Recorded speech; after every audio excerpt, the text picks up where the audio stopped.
Business Adventures, 12 Classic Tales from the World of Wall Street by John Brooks. Chapter 1. The Fluctuation. The stock market, the daytime adventure serial of the well-to-do, would not be the stock market if it did not have its ups and downs. Any bored, room-sitter with a taste for Wall Street lore has heard of the retort that J.P.U. Morgan the Elder is supposed to have made to a naive acquaintance who had ventured to ask the great man what the market was going to do. "It will fluctuate," replied Morgan dryly, "and it has many other distinctive characteristics. Apart from the economic advantages and disadvantages of stock exchanges, the advantage that they provide a free flow of capital to finance industrial expansion, for instance, and the disadvantage that they provide an all too convenient way for the unlucky, the imprudent, and the gullible to their money, their development has created a whole pattern of social behavior, complete with customs, language, and predictable responses to given events. What is truly extraordinary is the speed with which this pattern emerged full-blown following the establishment in 1611 of the world's first important stock exchange, a roofless courtyard in Amsterdam, and the degree to which it persists, with variations, it is true, on the New York Stock Exchange. In the 1960s, present-day stock trading in the United States, a bewilderingly vast enterprise involving millions of miles of private telegraph wires, computers that can read and copy the Manhattan telephone directory in 3 minutes, and over 20 million stockholder participants, would seem to be a far cry from a handful of 17th century Dutchmen haggling in the rain. But the field marks are much the same. The first stock exchange was, inadvertently, a laboratory in which new human reactions were revealed. By the same token, the New York Stock Exchange is also a sociological test tube, forever contributing to the human species' self-understanding. The behavior of the pioneering Dutch stock traders is ably documented in a book entitled Confusion of Confusions of Confusions, written by a plunger on the Amsterdam market named Joseph de la Vega.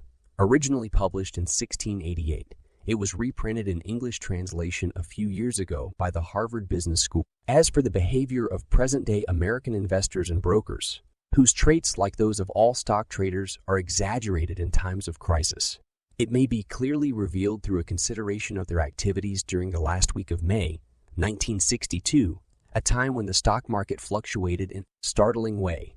On Monday, May 28th, the Dow Jones average of 30 leading industrial stocks, which has been computed every trading day since 1897, dropped 34.95 points, or more than it had dropped on any other day except October 28, 1929, when the loss was 8.33 points. The volume of trading on May 28th was 9,350,000 shares, the seventh largest one-day turnover in stock exchange history. On Tuesday, May 29th, after an alarming morning when most stocks sank far below their Monday afternoon closing prices, the market suddenly changed direction, charged upward with astonishing vigor, and finished the day with a large, though not record-breaking, Dow Jones gain of 27.3 points. Tuesday's record, or near record, was in trading volume. The 14,750,000 shares that changed hands added up to the greatest one-day total ever, except for October 29, 1929, when trading ran just over 16 million shares. Later in the 60s, 10, 12, and even 14 million share days became commonplace. The 1929 volume record was finally broken on April 1, 1968, and fresh records were set again and again in the next few months. Then on Thursday, May 31st, after a Wednesday holiday in observance of Memorial Day, the cycle was completed.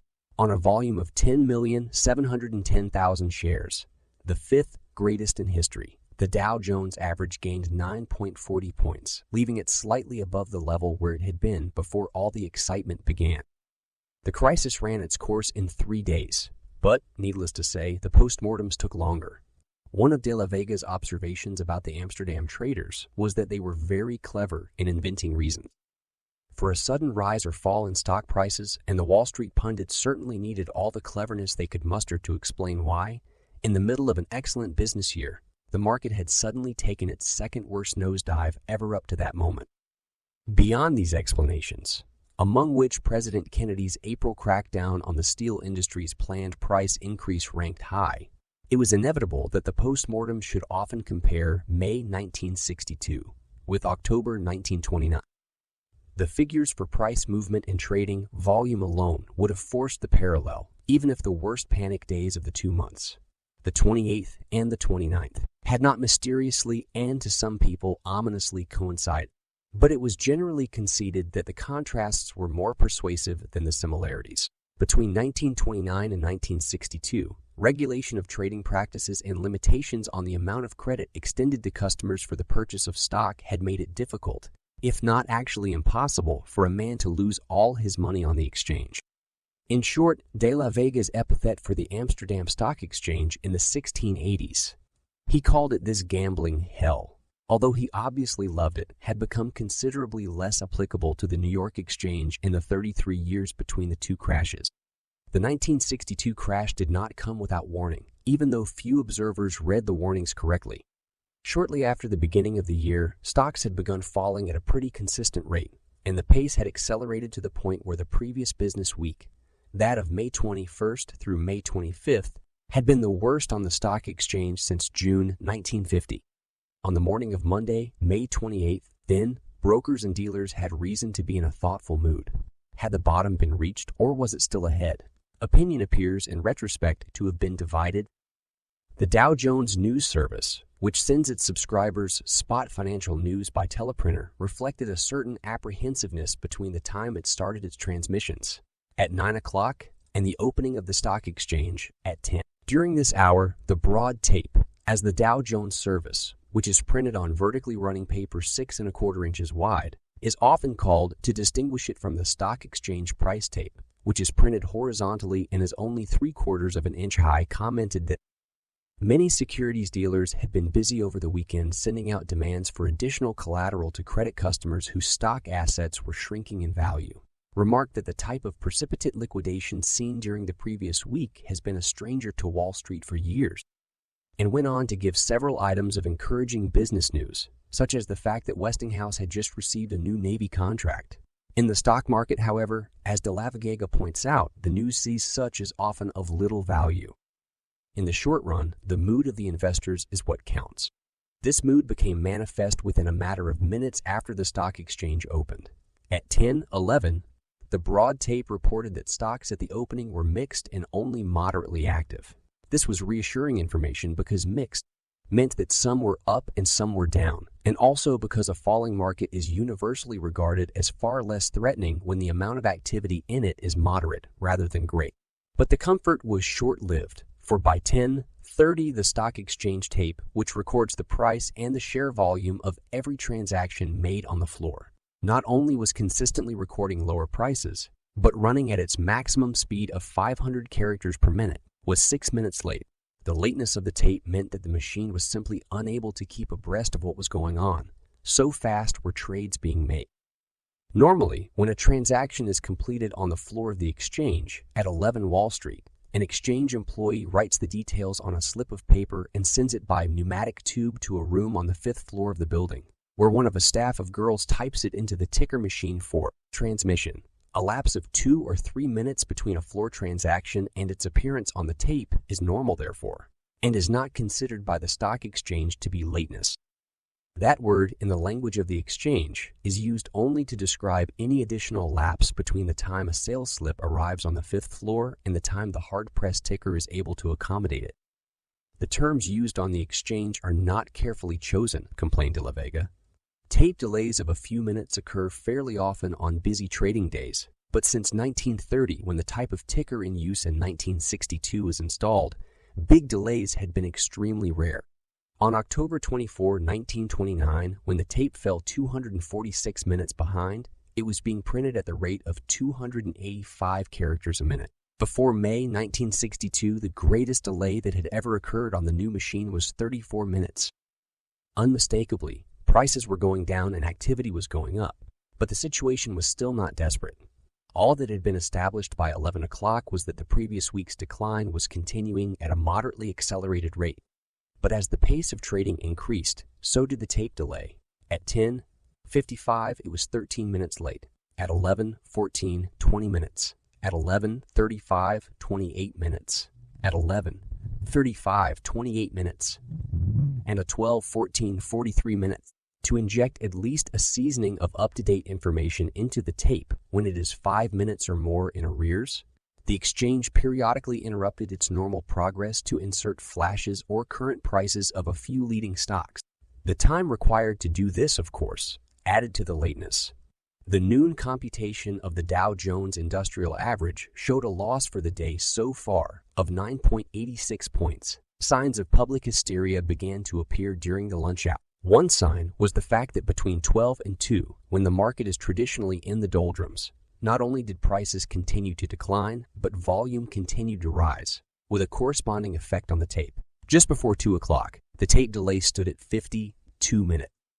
Evidence that people are selling stocks at a time when they ought to be eating lunch is always regarded as a serious matter. Perhaps just as convincing a portent of approaching agitation was to be found in the Times Square office at 1450, 1 Broadway, of Merrill Lynch, Pierce, Fenner Smith, the undisputed gargantua of the brokerage trade. This office was plagued by a peculiar problem. Because of its excessively central location, it was visited every day at lunchtime by an unusual number of what are known in brokerage circles as walk-ins, people who are securities customers only in a minuscule way, if at all, but who find the atmosphere of a brokerage office and the changing prices on its quotation board entertaining, especially in times of stock market crisis. Those playing the game merely for the sake of entertainment and not because of greediness are easily to be distinguished. De la Vega. From long experience, the office manager, a calm Georgian named Samuel Mothner, had learned to recognize a close correlation between the current degree of public concern about the market and the number of walk-ins in his office, and at midday on May 28th, the mob of them was so dense as to have, for his trained sensibilities, positively albatross-like connotations of disaster ahead. Mothner's troubles, like those of brokers from San Diego to Bangor, were by no means confined to disturbing signs and portents. An unrestrained liquidation of stocks was already well underway. In Mothner's office, orders from customers were running 5 or 6 times above average, and nearly all of them were orders to sell. By and large, brokers were urging their customers to keep cool and hold on to their stocks, at least for the present, but many of the customers could not be persuaded. In another Midtown Merrill Lynch office at 61 West 48th Street, a cable was received from a substantial client living in Rio de Janeiro that said simply, "Please sell out everything in my account." Lacking the time to conduct a long-distance argument in favor of forbearance, Merrill Lynch had no choice but to carry out the order. Radio and television stations, which by early afternoon had caught the scent of news, were now interrupting their regular programs with spot broadcasts on the situation. As a stock exchange publication has since commented, with some asperity, the degree of attention devoted to the stock market in these news broadcasts may have contributed to the uneasiness among some investors. And the problem that brokers faced in executing the flood of selling orders was by this time vastly complicated by technical factors. The tape delay, which by 2:26 amounted to 55 minutes, meant that for the most part the ticker was reporting the prices of an hour before, which in many cases were anywhere from $1 to $10 a share higher than the current prices. It was almost impossible for a broker accepting a selling order to tell his customer what price he might expect to get. Some brokerage firms were trying to circumvent the tape delay by using makeshift reporting systems of their own. Among these was Merrill Lynch, whose floor brokers, after completing a trade, would, if they remembered and had the time, simply shout the result into a floor-side telephone connected to a squawk box in the firm's head office at 70 Pine Street. Obviously, haphazard methods like this were subject to error.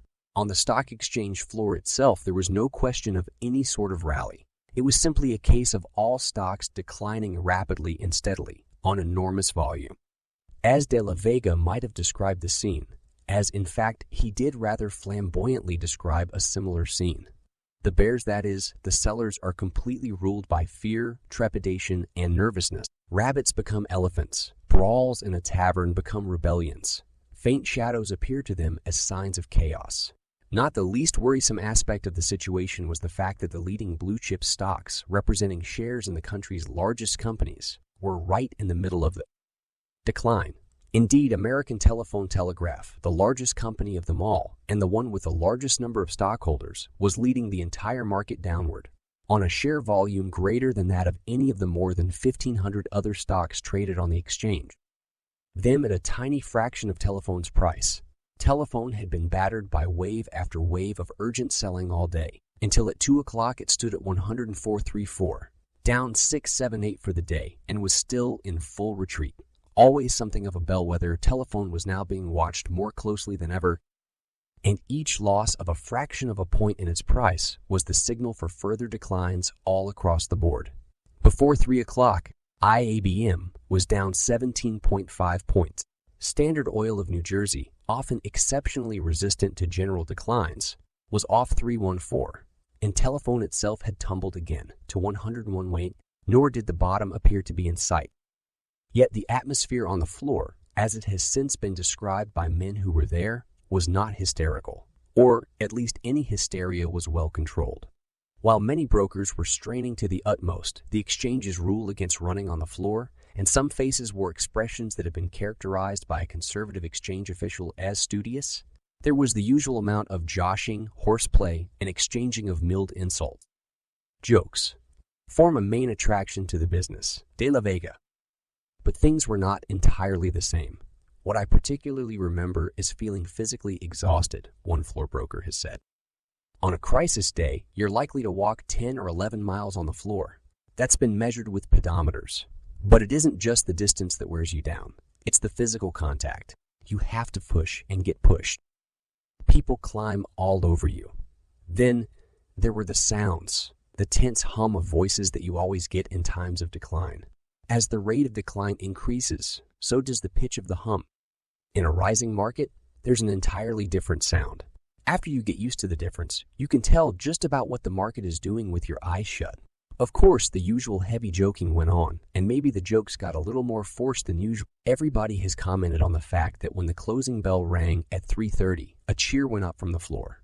Well, we weren't cheering because the market was down. We were cheering because it was over. But was it over? This question occupied Wall Street and the national investing community all the afternoon and evening. During the afternoon, the laggard exchange tickers slogged along, solemnly recording prices that had long since become obsolete. It was an hour and 9 minutes late at closing time and did not finish printing the day's transactions until 5:58. Many brokers stayed on the exchange floor until after 5 o'clock, straightening out the details of trades, and then went to their offices to work on their account. What the price tape had to tell when it finally got around to telling it was a uniformly sad tale. American Telephone had closed at 105.8, down 11 for the day. Philip Morris had closed at 70, 1.5, down 8.1. For Campbell Soup had closed at 81, down 10.34. IBM had closed at 361, down 37.5. And so it went. In brokerage offices, employees were kept busy, many of them for most of the night, at various special chores, of which by far the most urgent was sending out margin calls.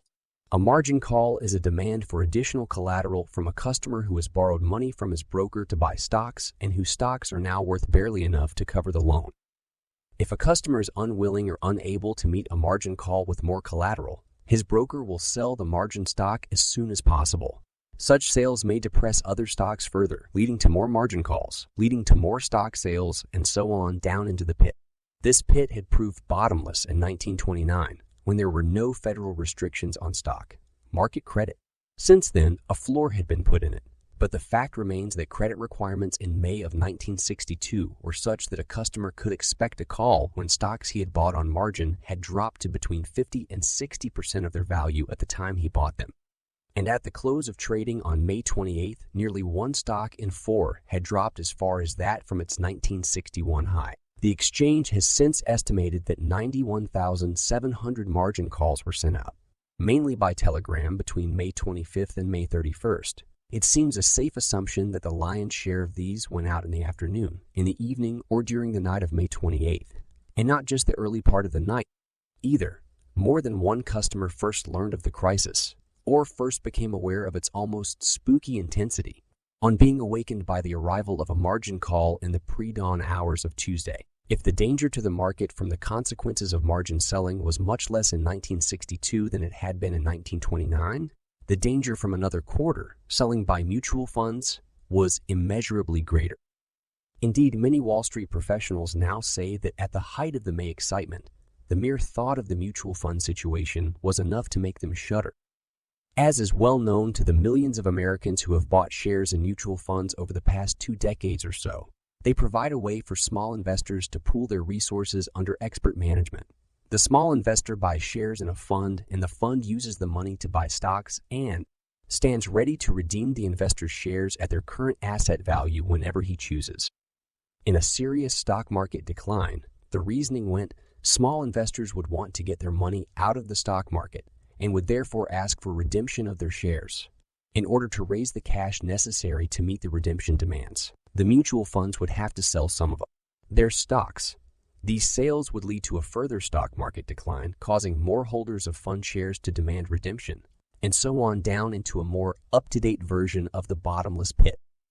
The investment community's collective shudder at this possibility was intensified by the fact that the mutual fund's power to magnify a market decline had never been seriously tested.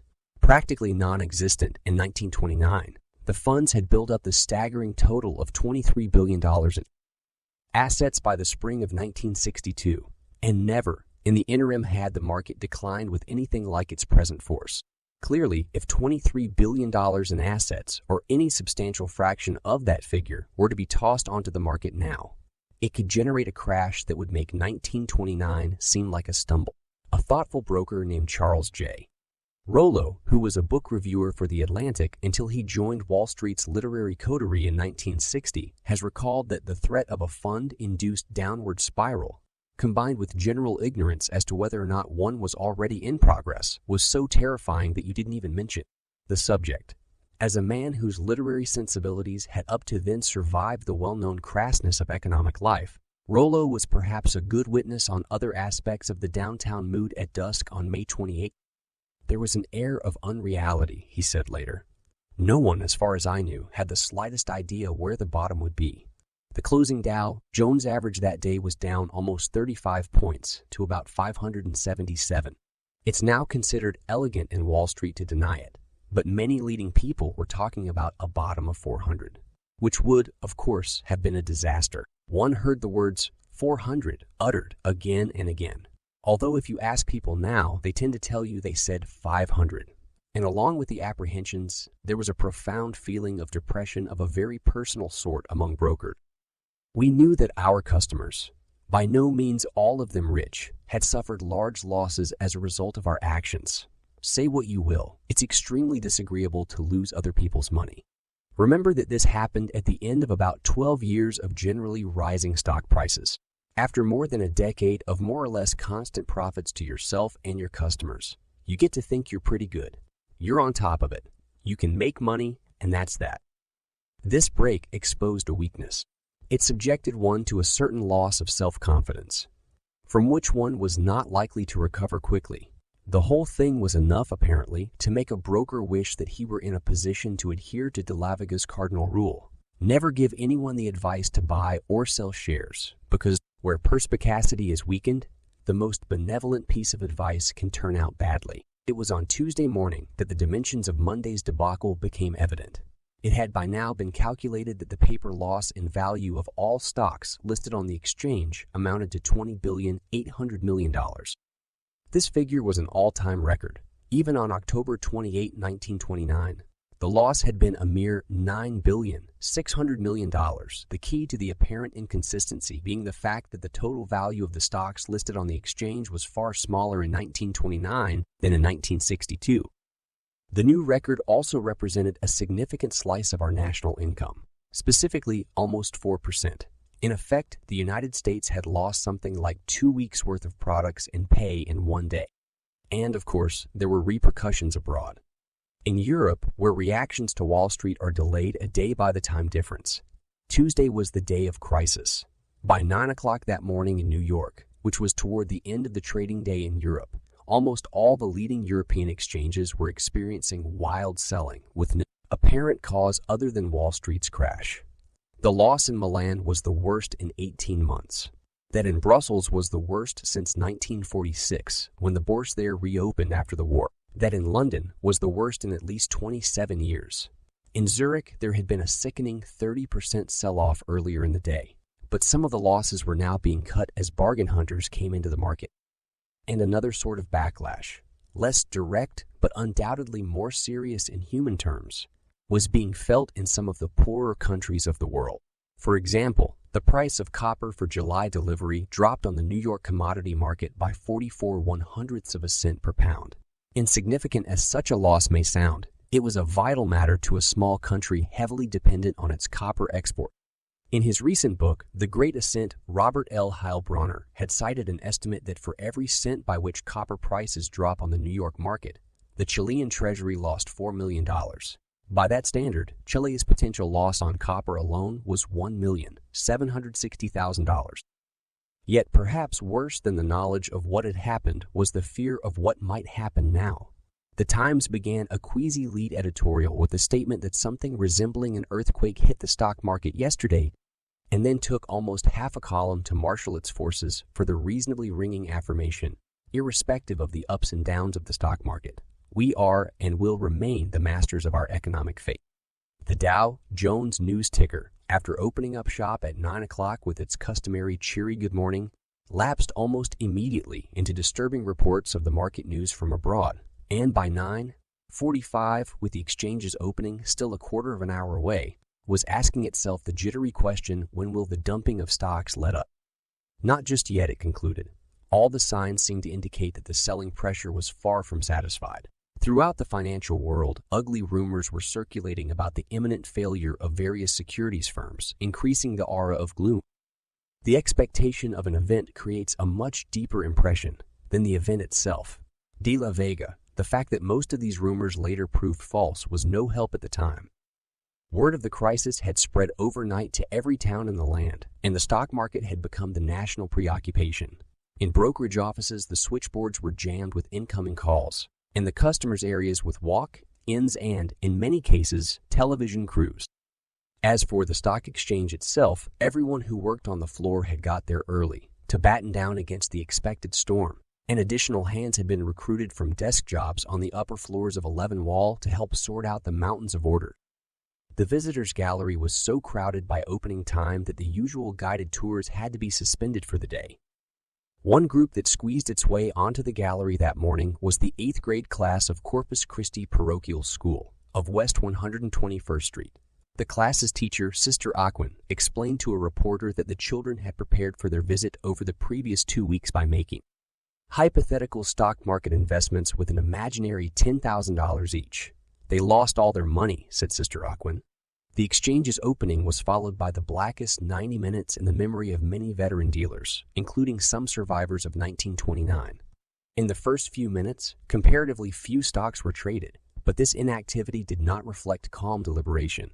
On the contrary, it reflected selling pressure so great that it momentarily paralyzed action. In the interests of minimizing sudden jumps in stock prices, the exchange requires that one of its floor officials must personally grant his permission before any stock can change hands at a price differing from that of the previous sale by 1 point or more for a stock priced under $20, or by 2 points or more for a stock priced above $20. Now, sellers were so plentiful and buyers so scarce that hundreds of stocks would have to open at price changes as great as that or greater, and therefore no trading in them was possible until a floor official could be found in the shouting mob. In the case of some of the key issues, like IBM, the disparity between sellers and buyers was so wide that trading in them was impossible even with the permission of an official, and there was nothing to do but wait until the prospect of getting a bargain price lured enough buyers into the market. The Dow Jones broad tape, stuttering out random prices and fragments of information as if it were in a state of shock, reported at 11:30 that at least 7 big board stocks had still not opened. Actually, when the dust had cleared, it appeared that the true figure had been much larger than that. Meanwhile, the Dow Jones average lost 11.9 more points in the first hour. Monday's loss in stock values had been increased by several $billion, and the panic was in full cry. And along with panic came near chaos. Whatever else may be said about Tuesday, May 29th, it will be long remembered as the day when there was something very close to a complete breakdown of the reticulated, automated, mind-boggling complex of technical facilities that made nationwide stock trading possible in a huge country where nearly 1 out of 6 adults was a stockholder. Many orders were executed at prices far different from the ones agreed to by the customers placing the orders. Many others were lost in transmission or in the snow of scrap paper that covered the exchange floor and were never executed at all. Sometimes brokerage firms were prevented from executing orders by simple inability to get in touch with their floormen. As the day progressed, Monday's heavy traffic records were not only broken, but made to seem paltry.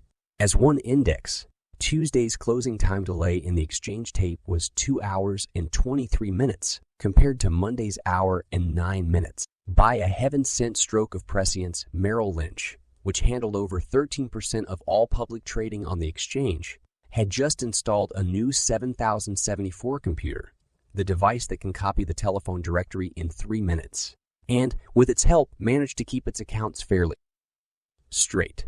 Another new Merrill Lynch installation, an automatic teletype switching system that occupied almost half a city block and was intended to expedite communication between the firm's various offices, also rose to the occasion, though it got so hot that it could not be touched. Other firms were less fortunate, and in a number of them, confusion gained the upper hand so thoroughly that some brokers, tired of trying in vain to get the latest quotations on stocks or to reach their partners on the exchange floor, are said to have simply thrown up their hands and gone out for a drink. Such unprofessional behavior may have saved their customers a great deal of money. But the crowning irony of the day was surely supplied by the situation of the tape during the lunch hour. Just before noon, stocks reached their lowest levels, down 23 points on the Dow Jones average. At its nadir, the average reached 553.75, a safe distance above the 500 that the experts now claim was their estimate of the absolute bottom. Then they abruptly began an extraordinarily vigorous recovery at 12:45, by which time the recovery had become a mad scramble to buy. The tape was 56 minutes late. Therefore, apart from fleeting intimations supplied by a few prices, the ticker was engaged in informing the stock market community of a selling panic at a moment when what was actually in progress was a buying panic. The great turnaround late in the morning took place in a manner that would have appealed to De La Vega's romantic nature, suddenly and rather melodramatically. The key stock involved was American Telephone Telegraph, which, just as on the previous day, was being universally watched and was unmistakably influencing the whole market. The key man, by the nature of his job, was George L. LaBranche, Jr., senior partner in LaBranche and Wood Company, the firm that was acting as floor specialist in telephone. Floor specialists are dealers who are responsible for maintaining orderly markets in the particular stocks with which they are charged. In the course of meeting their responsibilities, they often have the curious duty of taking risks with their own money against their own better judgment.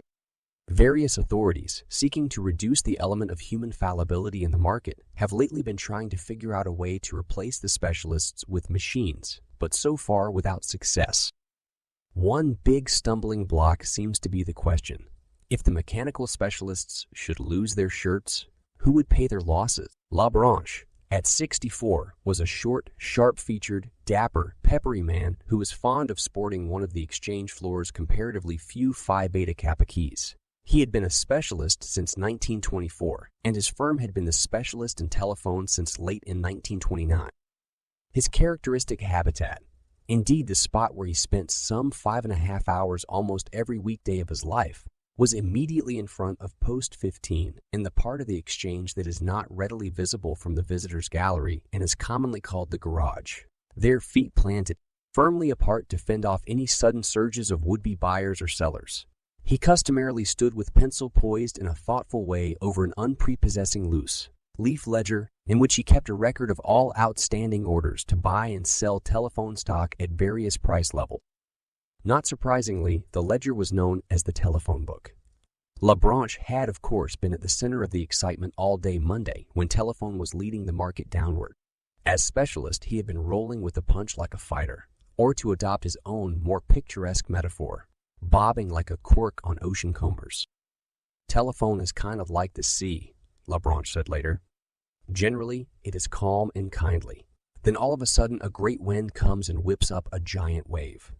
The wave sweeps over and deluges everybody. Then it sucks back again. You have to give with it. You can't fight it any more than King Canute could. On Tuesday morning, after Monday's drenching 11-point drop, the great wave was still rolling.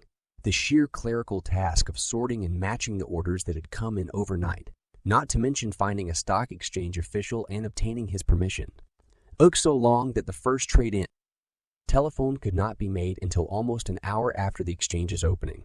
When Telephone did enter the lists at 1 minute before 11, its price was 98.5, down 2-1, 1 day from Monday's closing. Over the next 3/4 of an hour or so, while the financial world watched it the way a sea captain might watch the barometer in a hurricane, Telephone fluctuated between 99, which it reached on momentary minor rallies, and 98.18, which proved to be its bottom. It touched the lower figure on 3 separate occasions, with rallies between, a fact that Labranche has spoken of as if it had a magical or mystical significance, and perhaps it had. At any rate, after the third dip, buyers of Telephone began to turn up at post 15.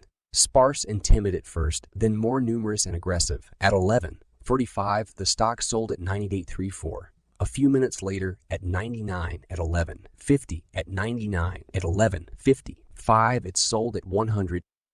Many commentators have expressed the opinion that that first sale of Telephone at 100 marked the exact point at which the whole market changed direction. Since Telephone is among the stocks on which the ticker gives flashes during periods of tape delay, the financial community learned of the transaction almost immediately, and at a time when everything else it was hearing was very bad news indeed. The theory goes that the hard fact of Telephone's recovery of almost 2 points worked together with a purely fortuitous circumstance, the psychological impact of the good round number 100, to tip the scales. Labranche, while agreeing that the rise of Telephone did a lot to bring about the general upturn, differs as to precisely which transaction was the crucial one. To him, the first sale at 100 was insufficient proof of lasting recovery because it involved only a small number of shares, 100 as far as he remembers. He knew that in his book he had orders to sell almost 20,000 shares of Telephone at 100. If the demand for shares at that price were to run out before this $2 million supply was exhausted, then the price of Telephone would drop again, possibly going as low as 98.1 for a 4th time. And a man like Labranche, given to thinking in nautical terms, may have associated a certain finality with the notion of going down for a 4th time. It did not happen. Several small transactions at 100 were made in rapid succession, followed by several more involving larger volume. Altogether, about half the supply of the stock at that price was gone when John J. Cranley, floor partner of Dreyfus Company, moved unobtrusively into the crowd at post 15 and bid 100 for 10,000 shares of Telephone, just enough to clear out the supply and thus pave the way for a further rise. Cranley did not say whether he was bidding on behalf of his firm, one of its customers, or the Dreyfus Fund, a mutual fund that Dreyfus Company managed through one of its subsidiaries. The size of the order suggests that the principal was the Dreyfus Fund. In any case, Labranche needed only to say sold, and as soon as the 2 men had made notations of it, the transaction was completed, whereupon Telephone could no longer be bought for 100. There is historical precedent, though not from De La Vega's day, for the single large stock exchange transaction that turns the market, or is intended to turn. At 1:30 on October 24, 1929, the dreadful day that has gone down in financial history as Black Thursday, Richard Whitney, then acting president of the exchange and probably the best-known figure on its floor, strode conspicuously, some say jauntily, up to the post where steel was traded and bid 205, the price of the last sale, for 10,000 shares. But there are 2 crucial differences between the 1929 trade and the 1962 one. In the first place, Whitney's stagey bid was a calculated effort to create an effect, while Cranley's, delivered without fanfare, was apparently just a move to get a bargain for the Dreyfus Fund. Secondly, only an evanescent rally followed the 1929 deal. The next week's losses made Black Thursday look no worse than gray, while a genuinely solid recovery followed the one in 1962. The moral may be that psychological gestures on the exchange are most effective when they are neither intended nor really needed. At all events, a general rally began almost immediately. Having broken through the 100 barrier, Telephone leaped wildly upward. At 12:18, it was traded at 101.14. at 12:41 at 103.5, and at 103.5 at 106.1. General Motors went from 45.5 at 11:46 to 50 at 138. Standard Oil of New Jersey went from 46.34 at 11:26 to 51 at 1:28. Steel went from 49.5 at 11:40 to 52.3 at 1:28. IBM was, in its way, the most dramatic case of the lot. All morning, its stock had been kept out of trading by an overwhelming preponderance of selling orders, and the guesses as to its ultimate opening price varied from a loss of 10 points to a loss of 20 or 30. Now, such an avalanche of buying orders appeared that when it was at last technically possible for the stock to be traded, just before 2 o'clock it opened up 4 points on a huge block of 30,000 shares. At 12:28, less than half an hour after the big telephone trade, the Dow Jones News Service was sure enough of what was happening to state flatly: the market has turned strong. And so it had, but the speed of the turnaround produced more irony. When the broad tape has occasion to transmit an extended news item, such as a report on a prominent man's speech, it customarily breaks the item up into a series of short sections, which can then be transmitted at intervals, leaving time in the interstices for such spot news as the latest prices. From the exchange floor, this was what it did during the early afternoon of May 29th, with a speech delivered to the National Press Club by H. Ladd Plumlee, president of the United States Chamber of Commerce, which began to be reported on the Dow Jones tape at 12:25. Or at almost exactly the same time that the same news source declared the market to have turned strong. As the speech came out in sections on the broad tape, it created an odd effect indeed. The tape started off by saying that Plumlee had called for a thoughtful appreciation of the present lack of business confidence. At this point, there was an interruption for a few minutes' worth of stock prices, all of them sharply higher. Then the tape returned to Plumlee, who was now warming to his task and blaming the stock market plunge on the coincidental impact of 2 confidence-upsetting factors: a dimming of profit expectations and President Kennedy's quashing of the steel price increase. Then came a longer interruption, chock full of reassuring facts and figures. At its conclusion, Plumlee was back on the tape, hammering away at his theme, which had now taken on overtones of "I told you so." We have had an awesome demonstration that the right business climates cannot be brushed off as a Madison Avenue cliché, but is a reality much to be desired, the broad tape quoted him as saying. So it went through the early afternoon. It must have been a heady time for the Dow Jones subscribers, who could alternately nibble at the caviar of higher stock prices and sip the champagne of Plumlee's jabs at the Kennedy administration. It was during the last hour and a half on Tuesday that the pace of trading on the exchange reached its most frantic. The official count of trades recorded after 3 o'clock, that is, in the last half hour, came to just over 7 million shares. In normal times, as they were reckoned in 1962, an unheard-of figure even for a whole day's trading.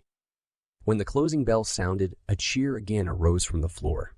This one a good deal more full-throated than Monday's, because the day's gain of 27.3 points in the Dow Jones average meant that almost 3/4 of Monday's losses had been recouped.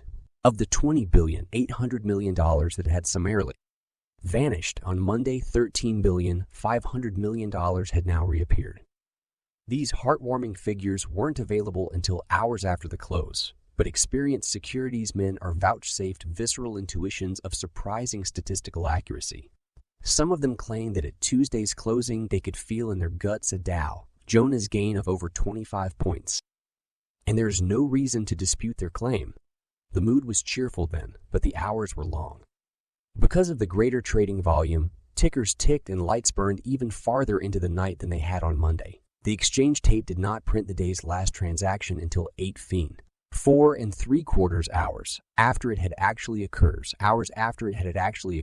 Nor did the next day, Memorial Day, turn out to be a day off for the securities business. Wise old Wall Streeters had expressed the opinion that the holiday, falling by happy chance in the middle of the crisis, and thus providing an opportunity for the cooling of overheated emotions, may have been the biggest factor in preventing the crisis from becoming a disaster. What it indubitably did provide was a chance for the stock exchange and its member organizations, all of whom had been directed to remain at their battle stations over the holiday, to begin picking up the pieces. The insidious effects of a lot tape had to be explained to thousands of naive customers who thought they had bought a SC Steel at, say, 50, only to find later that they had paid 54 or 55. The complaints of thousands of other customers could not be so easily answered. One brokerage house discovered that 2 orders it had sent to the floor at precisely the same time, one to buy telephone at the prevailing price, the other to sell the same quantity at the prevailing price, had resulted in the sellers getting $102 per share for his stock and the buyers paying $108 for his.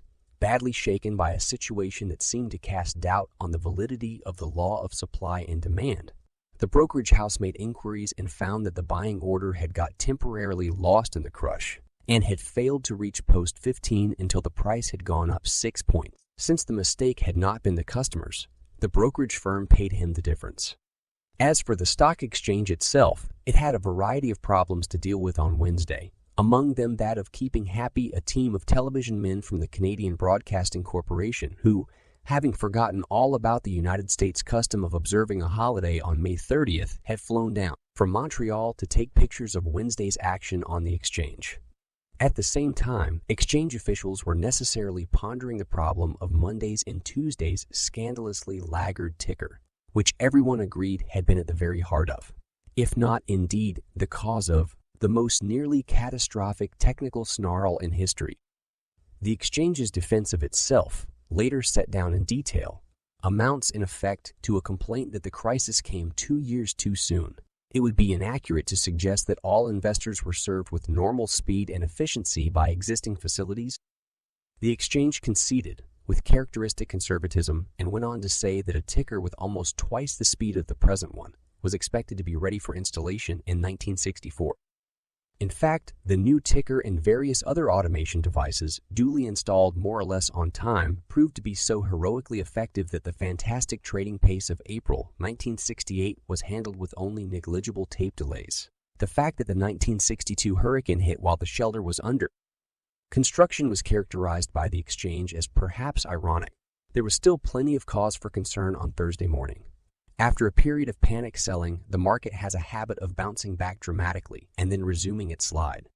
More than one broker recalled that on October 30, 1929, immediately after the all-time record 2-day decline and immediately before the start of the truly disastrous slide that was to continue for years and precipitate the Great Depression, the Dow Jones gain had been 28.40, representing a rebound. Gain had been 28.40, representing a rebound, ominously comparable to this one. In other words, the market still suffers at times from what De La Vega clinically called antiperistasis, the tendency to reverse itself, then reverse the reversal, and so on. A follower of the antiperistasis system of security analysis might have concluded that the market was now poised for another dive. As things turned out, of course, it wasn't. Thursday was a day of steady, orderly rises in stock prices. Minutes after the 10 o'clock opening, the broad tape spread the news that brokers everywhere were being deluged with buying orders, many of them coming from South America, Asia, and the Western European countries that are normally active in the New York stock market. Orders still pouring in from all directions, the broad tape announced exultantly just before 11. Lost money was magically reappearing, and more was on the way. Shortly before 2 o'clock, the Dow Jones tape, having proceeded from euphoria to insouciance, took time off from market reports to include a note on plans for a boxing match between Floyd Patterson and Sonny Liston. Markets in Europe, reacting to New York on the upturn just as they had on the downturn, had risen sharply. New York copper futures had recovered over 80% of their Monday and Tuesday morning losses, so Chile's treasury was mostly bailed out. As for the Dow Jones Industrial Average at closing, it figured out to 613.36, meaning that the week's losses had been wiped out in toto, with a little bit to spare. The crisis was over. In Morgan's terms, the market had fluctuated. In De La Vega's terms, antiperistasis had been demonstrated. All that summer, and even into the following year, security analysts and other experts cranked out their explanations of what had happened. And so great were the logic, solemnity, and detail of these diagnoses that they lost only a little of their force through the fact that hardly any of authors had had the slightest idea what was going to happen before the crisis occurred. Probably the most scholarly and detailed report on who did the selling that caused the crisis was furnished by the New York Stock Exchange itself, which began sending elaborate questionnaires to its individual and corporate members immediately after the commotion was over. The exchange calculated that during the 3 days of the crisis, rural areas of the country were more active in the market than they customarily are. That women investors had sold 2.5 times as much stock as men investors. That foreign investors were far more active than usual, accounting for 5.5% of the total volume, and on balance were substantial sellers. And most striking of all, that what the exchange calls public individual investors as opposed to institutional ones, which is to say people who would be described anywhere but on Wall Street as private individuals, played an astonishingly large role in the whole affair, accounting for an unprecedented 56.8% of the total volume. Breaking down the public individuals into income categories, the exchange calculated that those with family incomes of over $25,000 a year were the heaviest and most insistent sellers, while those with incomes under $10,000, after selling on Monday and early on Tuesday, bought so many shares on Thursday that they actually became net buyers over the 3-day period. Furthermore, according to the exchange's calculations, about 1 million shares, or 3.5% of the total volume during the 3 days, were sold as a result of margin calls. In sum, if there was a villain, it appeared to have been the relatively rich investor not connected with the securities business, and more often than might have been expected, the female, rural, or foreign one, in many cases playing the market partly on borrowed money. The role of the hero was filled, surprisingly, by the most frightening of untested forces in the market, the mutual funds. The exchange's statistics showed that on Monday, when prices were plunging, the funds bought 530,000 more shares than they sold, while on Thursday, when investors in general were stumbling over each other trying to buy stock, the funds, on balance, sold 375,000 shares. In other words, far from increasing the market's fluctuation, the funds actually served as a stabilizing force. Exactly how this unexpectedly benign effect came about remains a matter of debate, since no one has been heard to suggest that the funds acted out of sheer public spiritedness during the crisis. It seems safe to assume that they were buying on Monday because their managers had spotted bargains, and were selling on Thursday because of chances to cash in on profits. As for the problem of redemptions, there were, as had been feared, a large number of mutual fund shareholders who demanded millions of dollars of their money in cash when the market crashed. But apparently the mutual funds had so much cash on hand that in most cases they could pay off their shareholders without selling substantial amounts of stock. Taken as a group, the funds proved to be so rich and so conservatively managed that they not only could weather the storm, but, by happy inadvertence, could do something to decrease its violence. Whether the same conditions would exist in some future storm was and is another matter. In the last analysis, the cause of the 1962 crisis remains unfathomable. What is known is that it occurred, and that something like it could occur again. As one of Wall Street's aged, ever-anonymous seers put it recently, I was concerned, but at no time did I think it would be another 1929. I never said the Dow Jones would go down to 400. I said 500. The point is that now, in contrast to 1929, the government, Republican or Democratic, realizes that it must be attentive to the needs of business.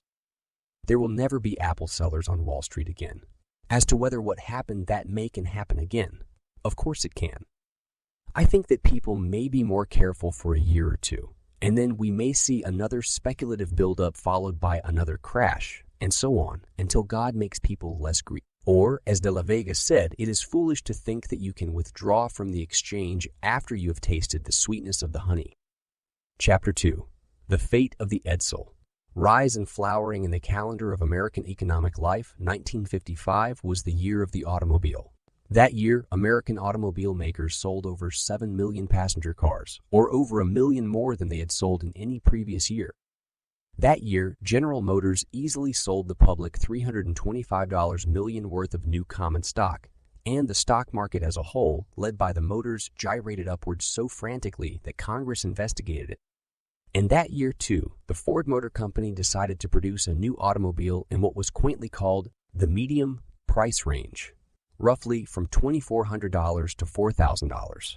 and went ahead and designed it more or less in conformity with the fashion of the day, which was for cars that were long, wide, low, lavishly decorated with chrome, liberally supplied with gadgets, and equipped with engines of a power just barely insufficient to send them into orbit. 2 years later, in September 1957, the Ford company put its new car, the Edsel, on the market, to the accompaniment of more fanfare than had attended the arrival of any other new car since the same company's Model A, brought out 30 years earlier. The total amount spent on the Edsel before the first specimen went on sale was announced as $250 million. Its launching, as Business Week declared and nobody cared to deny, was more costly than that of any other consumer product in history. As a starter toward getting its investment back, Ford counted on selling at least 200,000 Edsels the first year. There may be an aborigine somewhere in a remote rainforest who hasn't yet heard that things failed to turn out that way. To be precise, 2 years, 2 months, and 15 days later, Ford had sold only 109,466 Edsels, and beyond a doubt, many hundreds, if not several thousands, of those were bought by Ford executives, dealers, salesmen, advertising men, assembly line workers, and others who had a personal interest in seeing the car succeed. The 109,466 amounted to considerably less than 1% of the passenger cars sold in the United States during that period. And on November 19, 1959, having lost, according to some outside estimates, around $350 million on the Edsel, the Ford company permanently discontinued its production. How could this have happened? How could a company so mightily endowed with money, experience, and, presumably, brains have been guilty of such a monumental mistake? Even before the Edsel was dropped, some of the more articulate members of the car-minded public had come forward with an answer so simple and so seemingly reasonable that, though it was not the only one advanced, it became widely accepted as the truth. The Edsel, these people argued, was designed, named, advertised, and promoted with a slavish adherence to the results of public opinion polls and of their younger cousin, motivational research, and they concluded that when the public is wooed in an excessively calculated manner, it tends to turn away in favor of some gruffer but more spontaneously attentive suitor. Several years ago, in the face of an understandable reticence on the part of the Ford Motor Company, which enjoys documenting its boners no more than anyone else, I set out to learn what I could about the Edsel debacle, and my investigations have led me to believe that what we have here is less than the whole truth. For although the Edsel was supposed to be advertised and otherwise promoted strictly on the basis of preferences expressed in polls, some old-fashioned snake oil selling methods, intuitive rather than scientific, crept in. Although it was supposed to have been named in much the same way, science was curtly discarded at the last minute, and the Edsel was named for the father of the company's president, like a 19th century brand of cough drops or saddle soap. As for the design, it was arrived at without even a pretense of consulting the polls, and by the method that has been standard for years in the designing of automobiles, that of simply pooling the hunches of sundry company committees. The common explanation of the Edsel's downfall, then under scrutiny, turns out to be largely a myth in the colloquial sense of that term. But the facts of the case may live to become a myth of a symbolic sort, a modern American anti-success story. The origins of the Edsel go back to the fall of 1948, 7 years before the year of decision, when Henry Ford, who had been president and undisputed boss of the company since the death of his grandfather, the original Henry, a year earlier, proposed to the company's executive committee, which included Ernest R. Breech, the executive vice president, that studies be undertaken concerning the wisdom of putting on the market a new and wholly different medium-priced car. The studies were undertaken. There appeared to be good reason for them. It was a well-known practice at the time for low-income owners of Fords, Plymouths, and Chevrolets to turn in their symbols of inferior caste as soon as their earnings rose above $5,000 a year and trade up to a medium-priced car. From Ford's point of view, this would have been all well and good, except that, for some reason, Ford owners usually traded up not to Mercury, the company's only medium-priced car, but to one or another of the medium-priced cars put out by its big rivals, Oldsmobile, Buick, and Pontiac, among General Motors products, and to a lesser extent Dodge and DeSoto, the Chrysler candidates. Louis D. Crusoe, then a vice president of the Ford Motor Company, was not overstating the case when he said, We have been growing customers for General Motors. The outbreak of the Korean War in 1950 meant that Ford had no choice but to go on growing customers for its competitors, since introducing a new car at such a time was out of the question. The company's executive committee put aside the studies proposed by President Ford, and their matters rested for 2 years. Late in 1952, however, the end of the war appeared sufficiently imminent for the company to pick up where it had left off, and the studies were energetically resumed by a group called the Forward Product Planning Committee, which turned over much of the detailed work to the Lincoln Mercury division under the direction of Richard Craft, pronounced Craffy, the division's assistant general manager. Craft, a forceful, rather saturnine man with a habitually puzzled look, was then in his middle 40s. The son of a printer on a small farm journal in Minnesota, he had been a sales engineer and management consultant before joining Ford in 1947, and although he could not have known it in 1952, he was to have reason to look puzzled. As the man directly responsible for the Edsel and its fortunes, enjoying its brief glory and attending it in its mortal agonies, he had a rendezvous with destiny. In December 1954, after 2 years' work, the Forward Product Planning Committee submitted to the Executive Committee a 6-volume blockbuster of a report summarizing its findings. Supported by copious statistics, the report predicted the arrival of the American millennium, or something a lot like it, in 1965. By that time, the Forward Product Planning Committee estimated the gross national product would be $535 billion a year. Up more than $135 billion a year, up more than $135 billion in a decade. As a matter of fact, this part of the millennium arrived much sooner than the forward planners estimated. The